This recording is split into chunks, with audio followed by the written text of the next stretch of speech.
রূপচাঁদ মণ্ডল, মুর্শিদাবাদের এই ঘটনার যিনি রিয়েল হিরো, এই রূপচাঁদ মণ্ডল সেই দিন প্রচুর হিন্দুদের বাঁচিয়েছেন, প্রচুর হিন্দুদের নদী পার করিয়েছেন, নদী পার করিয়ে মুর্শিদাবাদ থেকে মালদায় তাদের যেতে সাহায্য করেছেন। সেই রূপচাঁদ মণ্ডল জানালেন সেই রাতে ঠিক কি হয়েছিল, কিভাবে তিনি হিন্দুদের বাঁচালেন।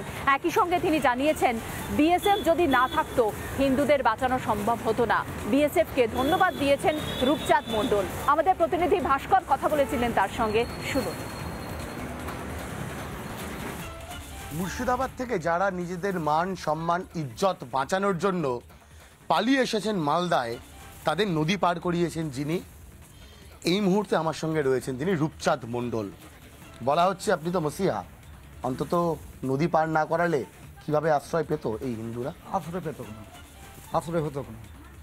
আশ্রয় যদি হতো বলখালা ফিল সেদিপাড়া আসলে আশ্রয় হতো, তো ওখানে তো ঢুকতে পারছেন না, তো কীভাবে আসবে?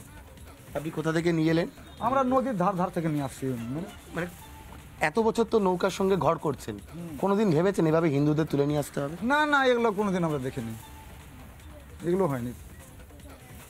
আমার 57 বছর বয়স, আমি এগুলো হয় নাই। তো আবার মনে হচ্ছে রিফিউজি হয়ে তারা চলে এখানে রিফিউজি নাই তো 2.5 থেকে 3,000 আছে, আর আমরা চাই মন্ডল ধরেন 1 থেকে 150 ঘর এই পাল্লালপুরে।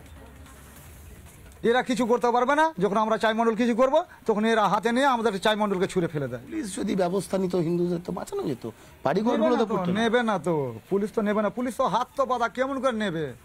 ওর তো হাত বেঁধে রেখেছে, ওরা তো বলছে কাকা কি করব, দাদা কি করব, ওদের হাত বাঁধা, ওদের কিছু করেন। আপনি বিএসএফ এর কথা বলছিলেন, মমতা বন্দ্যোপাধ্যায় বলছেন বিএসএফ গুলি চালিয়েছে মুর্শিদাবাদে, আর মুর্শিদাবাদের লোক একটা বড় অংশ বলছেন বিএসএফ না থাকলে প্রাণী বাঁচতো না। হ্যাঁ, বিএসএফ না থাকলে প্রাণ বাঁচতো না, ওরাই তো ঘর থেকে বাইকে বাড়ি করে দিয়েছে। আমার পেটের মেয়ে নাতি 5 জনকে নিয়ে আসছিলাম, ওনাদের বাথান বাড়ি আছে এখানে, আমার বাড়িতে পুজো আছে, ডেকে নিয়ে আসলাম, পার করে নিয়ে আসলাম।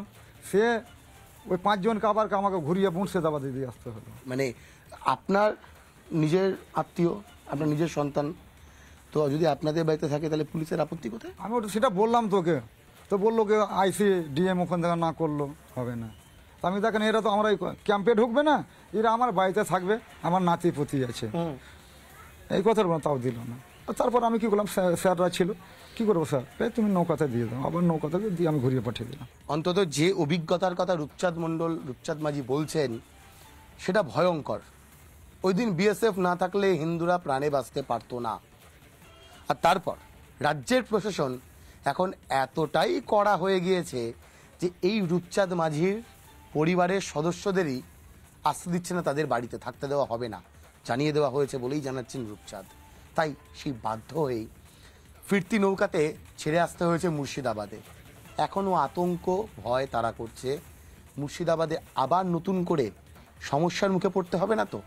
ভিডিও মেরাজের সঙ্গে ভাস্কর, রিপাবলিক বাংলা। মুর্শিদাবাদে যারা ক্ষতিগ্রস্ত হয়েছে, তাদের ঘর বাড়ি পুড়িয়ে দেওয়া হয়েছে, তাদের সঙ্গে কথা বলার জন্য এবার মালদার উদ্দেশ্যে রওনা দিলেন রাজ্যপাল সিবি আনন্দ বোস।